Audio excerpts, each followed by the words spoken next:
Hi everyone. In this video, we are going to see some details about communication and models of communication, particularly the message model or the code model of communication in an elaborate manner. Communication is the most important characteristic of human social interaction. It can be defined as an exchange of understanding or the transmission of ideas. It is the production and exchange of information meaning by use of signs and symbols. It involves encoding and sending messages, receiving and decoding them. It refers to the transmission and reception of information, that is, a message between a source and a receiver using a signaling system. In linguistic context, source and receiver are interpreted in human terms. The system involved is a language, and the notion of response to the message becomes of crucial importance. The more common sensational terms in the description of communication are intention, inference, evidence, effect, or relevance.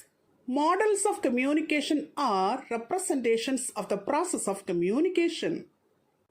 General models of communication include verbal and nonverbal communication, as well as visual, auditory, and olfactory forms.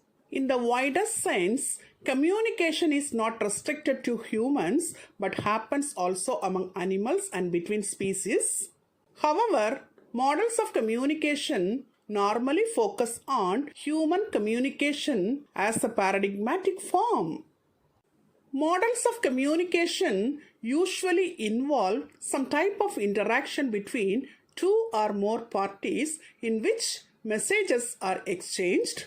The process of communication as a whole is very complex. Models of communication present its most salient features by showing how their main components operate and interact.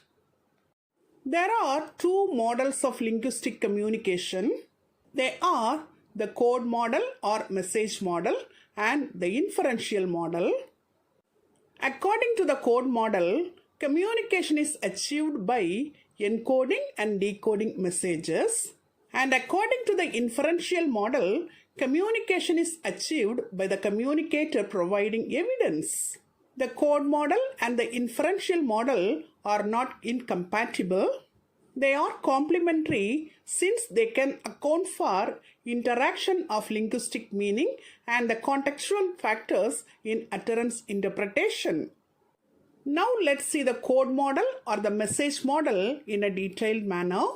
From Aristotle to modern semiotics, all theories of communication are based on a single model which is called a code model. According to the code model, communication is achieved by encoding and decoding messages. Now let's see a diagram.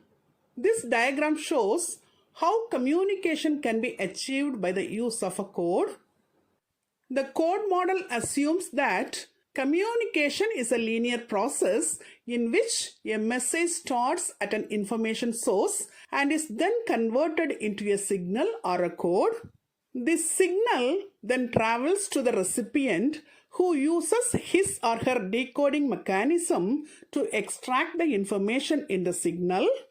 The information is then processed and stored by his or her, and then he or she can encode his or her own signal to transmit.